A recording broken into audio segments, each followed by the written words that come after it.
Good morning class. आज हम आपकी पाठ्य पुस्तक वसंत से पाठ 7 को पढ़ेंगे, जो कि एक गीत है, यानी जिसकी विधा एक गीत है और उसका शीर्षक है साथी हाथ बढ़ाना। ठीक है, और इसके गीतकार हैं साहिर लुधियानवी।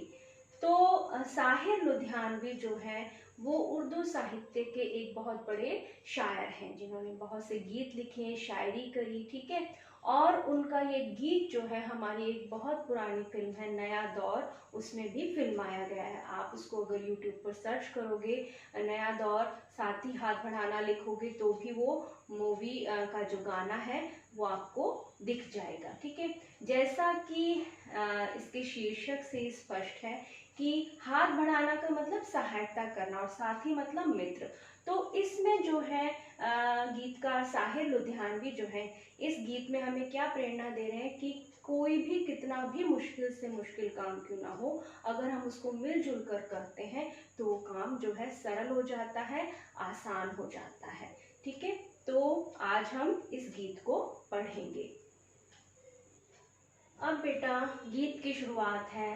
साथी हाथ बढ़ाना, एक अकेला थक जाएगा मिलकर बोझ उठाना।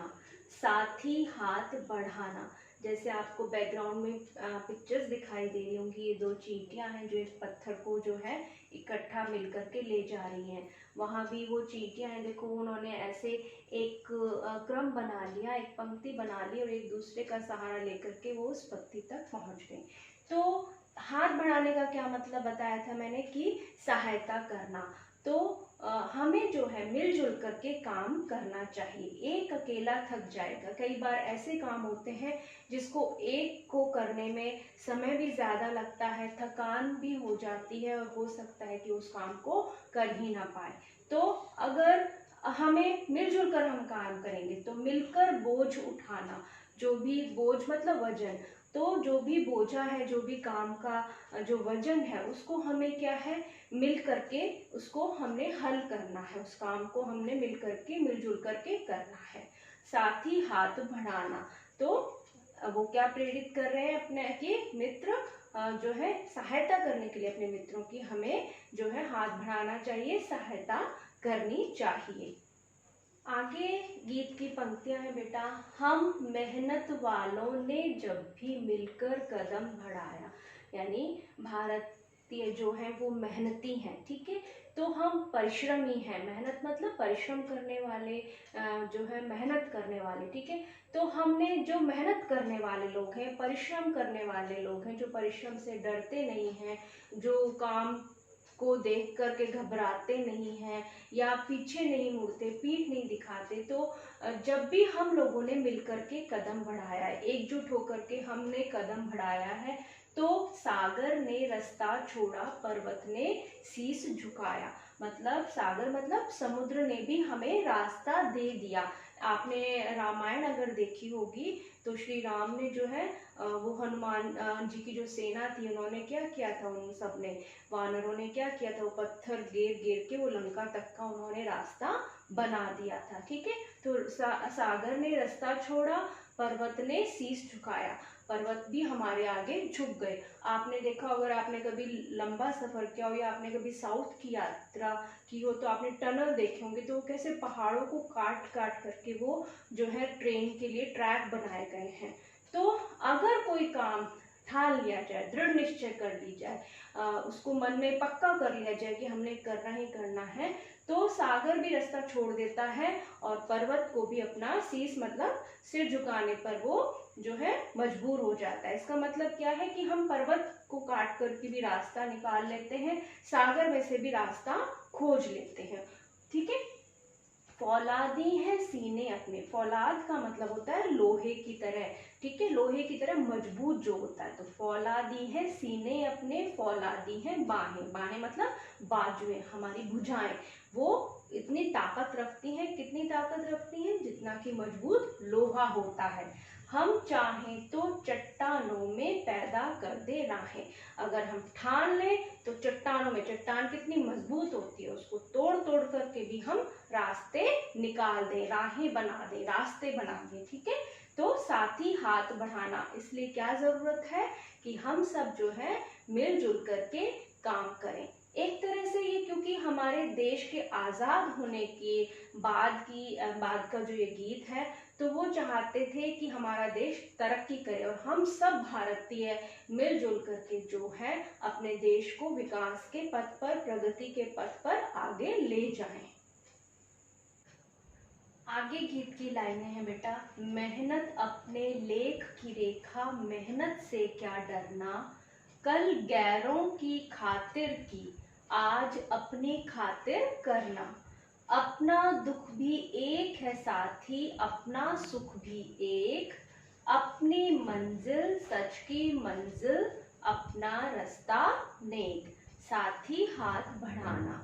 अब क्या हुआ कि गीतकार क्या बोल रहे हैं कि मेहनत अपने लेख की रेखा, लेख की मतलब किस्मत की, भाग्य की रेखा है। ठीक है, ऐसे कहते हैं ना कि हाथों की लाइनें बदलती नहीं हैं, जबकि क्या है कि अगर हम मेहनत करें, परिश्रम करें, तो हम अपने भाग्य को भी बदल सकते हैं। ठीक है, कहते हैं कि भाग्य में जो लिखा है वही होगा, लेकिन अगर हम मेहनत करें, सच्चे दिल से परिश्रम करें, तो हम अपने भाग्य को बदल सकते हैं। आपने नेपोलियन बोनापार्ट के बारे में सुना होगा कि उनको कहा गया कि तेरे तो भाग्य की रेखा ही नहीं है, और उस जैसा फेमस व्यक्ति फिर मतलब उसने इतना परिश्रम किया, इतनी मेहनत की कि आज हम सब उसको उनके नाम से परिचित हैं। ठीक है, तो हम अगर मेहनत करते हैं, परिश्रम करते हैं, तो हम अपने भाग्य की रेखा को भी बदल सकते हैं। मेहनत से क्या डरना, परिश्रम करने से किस लिए डरना है हमें। ठीक है,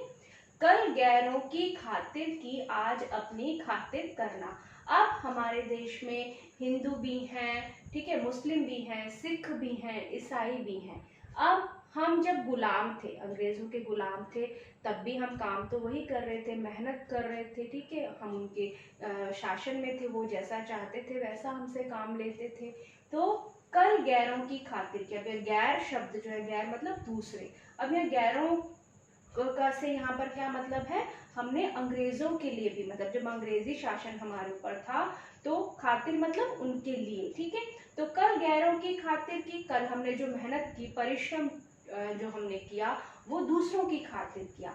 आज अपनी खातिर करना, आज जब हम आज़ाद हैं, हमारा अपना शासन है, तो आज जो हम मेहनत कर रहे हैं वो हम अपने देश के लिए कर रहे हैं, अपने देश की तरक्की के लिए कर रहे हैं, अपने देश के नागरिकों की तरक्की के लिए कर रहे हैं। ठीक है, अपना दुख भी एक है साथी, अपना सुख भी एक, चाहे हम हिंदू हैं, चाहे मुस्लिम हैं, चाहे सिख हैं, चाहे ईसाई हैं, चाहे किसी और कौम से हैं और जात से हैं, लेकिन सबका अपना जो दुख होता है, दुख को जो महसूस करने का जो वो है, वो सबको एक जैसा है। अगर किसी को दुख है तो वो उसको उसी ढंग से महसूस करता है, और अपना सुख भी एक। और अगर हम खुश होते हैं तो सबकी भावनाएं वैसी, खुश होने में वही भावनाएं होती हैं, जो चाहे मुस्लिम है वो खुश होगा तो उसकी भावनाएं वैसी होंगी। ठीक है, अगर कोई और कौम का है तो उसकी भी भावनाएं वही होंगी। तो हम अगर एक देश में रह रहे हैं तो हमारे देश की तरक्की में ही हमारा सुख है। ठीक है, अपनी मंजिल सच की मंजिल, हमने अपने देश को आज़ाद कराया, उसके लिए हमने अपनी जान दी, तो हमारा जो लक्ष्य था, और उस वक्त जो लक्ष्य था वो भी सच का लक्ष्य था। ठीक है, हम अपने देश को आज़ाद कराना चाहते थे, हम अपने देश को गुलाम नहीं रहना देना चाहते थे। ठीक है, और आज भी हम जो है क्या चाहते हैं, अब हम आज़ाद हो गए तो हम क्या चाहते हैं, हमारा देश विकास करे, प्रगति करे, प्रोग्रेस करे, हर तरह से, साइंस की दृष्टि से भी, तरह तरह की टेक्निक की दृष्टि से भी, हर तरह से हमारा देश जो है वो तरक्की करे। तो हमारी जो मंजिल है, हमारा जो लक्ष्य है, वो है सच की मंजिल, और हमारा जो रास्ता है, हम ईमानदारी से जो बढ़ रहे हैं, वो नेक है, भला रास्ता है। ठीक है, उसमें कहीं भी छल कपट नहीं है, और ना ही हम किसी को जो है, जैसे अंग्रेजों ने तो हम पर आकर शासन किया, हम किसी को दबा नहीं रहे हैं, हम किसी पर शासन नहीं कर रहे, हम अपने शासन में ही अपनी तरक्की चाहते हैं। ठीक है, तो हमें अपने देश का विकास करना है, और हमें मिलजुल करके मेहनत करनी है, काम करना है। गीत की बेटा आगे की पंक्तियां हैं, एक से एक मिले तो कतरा बन जाता है दरिया। अब कतरा का क्या मीनिंग होता है? कतरा का मीनिंग होता है किसी भी तरल या द्रव पदार्थ की एक बूंद, ठीक है। चाहे वो मतलब तरल या द्रव पदार्थ हम किसको बोलते हैं? जो लिक्विड होते हैं, ठीक है। तो चाहे वो पानी की बूंद हो सकती है, चाहे वो खून की बूंद हो सकती है, तो मैं इसको बोल सकती हूँ पानी का कतरा, खून का कतरा, ठीक है। तो गीतकार क्या कहना चाह रहे हैं कि एक से एक मिले तो कतरा, यानी एक एक बूंद अगर इकट्ठी होती है तो बन जाता है दरिया। उससे क्या बन जाता है? दरिया मतलब नदी बन जाती है, ठीक है। एक एक बूंद इकट्ठा होकर के नदी बन सकती है। एक से एक मिले तो जर्रा, जर्रा क्या होता है? जर्रा मतलब एक छोटा सा कण, रेत का जो कण होता है, ठीक है। तो बन जाता है सहरा। अगर रेत का एक एक कण इकट्ठा हो जाता है, एक से एक जाकर के मिल जाता है, तो सहरा बन जाता है। सहरा मतलब रेगिस्तान, ठीक है। जो रेत का मैदान होता है वो बन जाता है, ठीक है। और एक सहरे का मीनिंग क्या होता है? जो दूल्हे के सिर पर जो पहनाया जाता है, लेकिन यहाँ पर सहरा का मीनिंग क्या है? रेत का मैदान या रेगिस्तान। एक से एक मिले तो राई, राई क्या होता है? जो सरसों का बीज होता है, जो दाना होता है छोटे वाला, ठीक है। बन सकती है पर्वत, अगर एक एक राई, एक एक पत्थर का जो टुकड़ा राई के बराबर है वो इकट्ठा हो तो क्या बनाया जा सकता है? पर्वत, यानी पर्वत, पहाड़ बन सकता है। एक से एक मिले तो इंसान, अगर एक से एक इंसान मिल जाए, सारे मिलजुल जाए, सारे इंसान एक हो जाएं, उनका मकसद एक हो, वो मिलकर काम करें, तो बस में कर ले किस्मत, वो अपने भाग्य को, अपनी किस्मत को अपने वश में कर सकते हैं, वो जैसा चाहे वैसा कर सकते हैं। साथ ही हाथ बढ़ाना, तो जिसमें जो है साहिर लुधियानवी जी ने, जो गीतकार हैं, उन्होंने मिलजुल कर काम करने को जो है उन्होंने एक तरह से उसकी प्रेरणा दी है कि हमें जो कुछ भी करना है, चाहे हमें अपने देश के लिए करना है, चाहे अपने लिए करना है, वो हम सब ने मिलजुल करके करना है, एक साथ होकर के करना है। वो नहीं चाहते थे कि जो हमारे देश में धर्म या जात के नाम पर जो है लड़ाइयाँ हो, दंगे हो। हमारा देश जैसे एक बार इस पीड़ा को झेल चुका है। हमारा जो हिंदुस्तान था वो मुसलमान जो हैं, जो थे वो हमसे अलग हो गए और अंग्रेज जाते जाते हमारे देश के टुकड़े कर गए। तो वो नहीं चाहते थे कि हमारे देश के फिर से टुकड़े हों, वो चाहते थे कि हमारा देश में जो देश में जो रहने वाले लोग हैं वो मिलजुल कर रहें, वो धर्म के नाम पर ना लड़े और अपने देश के विकास या अपने देश की तरक्की के बारे में सोचें।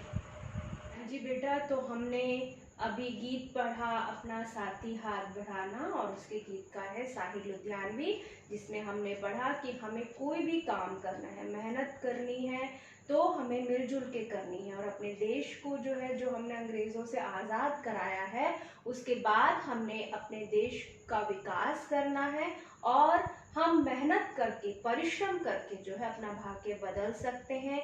हम हमारे देश में क्योंकि बहुत से धर्मों को मानने वाले लोग हैं, तो इस गीत में जो है गीतकार ने ये संदेश दिया है कि हमें धर्म जात के आधार पर लड़ने की बजाय अपने देश में परिश्रम करके जो है अपने देश को ऊंचाइयों पर ले जाना है, ठीक है। अब हम इस गीत से संबंधित जो शब्दार्थ हैं वो करेंगे। आपके गीत से पहला जो शब्द है वो है हाथ बढ़ाना। हाथ बढ़ाने का मतलब होता है बेटा सहायता करना या मदद करना, किसी की हेल्प करना, ठीक है। फिर बोझ, दूसरे नंबर पर है बोझ। बोझ शब्द का अर्थ है वजन या काम का भार, ठीक है। उसके बाद तीसरे नंबर पर शब्द है सागर। सागर शब्द का अर्थ होता है समुद्र, ठीक है। उसके बाद फोर्थ नंबर पर शब्द है शीश। शीश जो शब्द है वो शीश, शीश जो है तत्सम शब्द है, संस्कृत का शब्द है, उसका बिगड़ा हुआ रूप है, और तत्सम शब्दों के बिगड़े हुए रूप क्या कहलाते हैं? तद्भव रूप कहलाते हैं, जो हिंदी में आ गए हैं। तो शीश मतलब शीश जो है तद्भव रूप है और शीश जो है तत्सम रूप है, और इसका अर्थ क्या होता है? सिर। आपके गीत से 5th नंबर पर जो शब्द है बेटा है वो है फौलादी। और फौलाद या फौलादी जो शब्द है ये उर्दू भाषा का शब्द है। और फौलादी का मीनिंग होता है लोहे जैसा मजबूत, मतलब जितना लोहा मजबूत होता है इतना मजबूत। ठीक है। उसके बाद 6 नंबर पर शब्द है लेख की रेखा।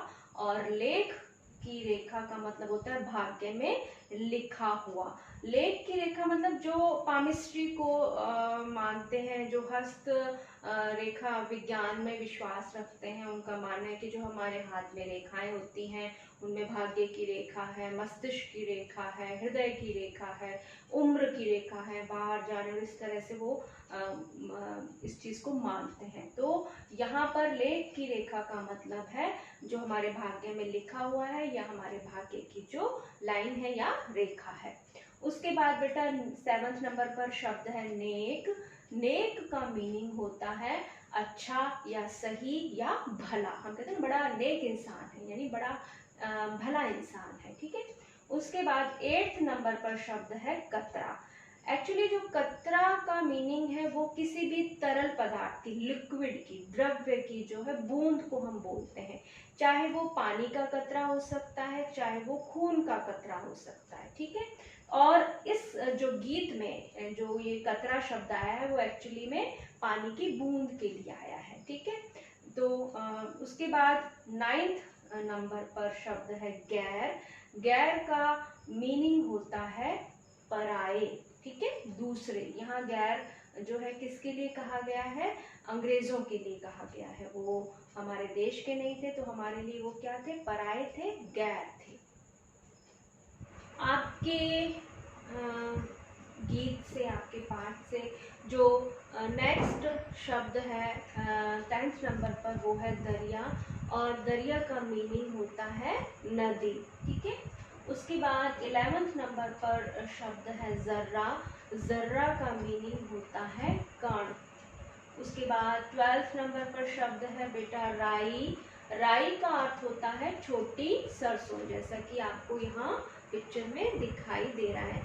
जो मम्मा कई बार छौंक लगाती होगी, साउथ में इसका बहुत ज़्यादा प्रयोग होता है। अचार में भी हम डालते हैं, और इडली में अगर हम छौंक लगा रहे हैं, सांभर में, तो राई का प्रयोग बहुत होता है, और साउथ इंडियन इसका प्रयोग बहुत ज़्यादा करते हैं। ठीक है। उसके बाद 13th नंबर पर है नेक। नेक का मतलब होता है अच्छा या सही या भला। ठीक है। उसके बाद 14th नंबर पर आपके शब्द है सेहरा। सेहरा शब्द का अर्थ होता है रेत का मैदान, जैसा आपको यहाँ पिक्चर में दिख रहा है, या रेगिस्तान। और एक सेहरा का मीनिंग होता है जो दूल्हे के सिर पर हम जो एक वो पहनाते हैं ना, उसको पगड़ी सी पहनाते हैं और उसमें से फूल लगे रहते हैं, उसको भी हम सेहरा बोलते हैं। ये अरबी भाषा का शब्द है। ठीक है। तो ये थे आपके साथ ही हाथ बढ़ाना गीत से कुछ महत्वपूर्ण शब्द और उनके अर्थ। और उससे पहले हमने उस कविता के भावार्थ और सरलार्थ को, उस गीत के भावार्थ और सरलार्थ को हमने समझा। मुझे उम्मीद है आपको ये पाठ जो है अच्छे से समझ में आ गया होगा।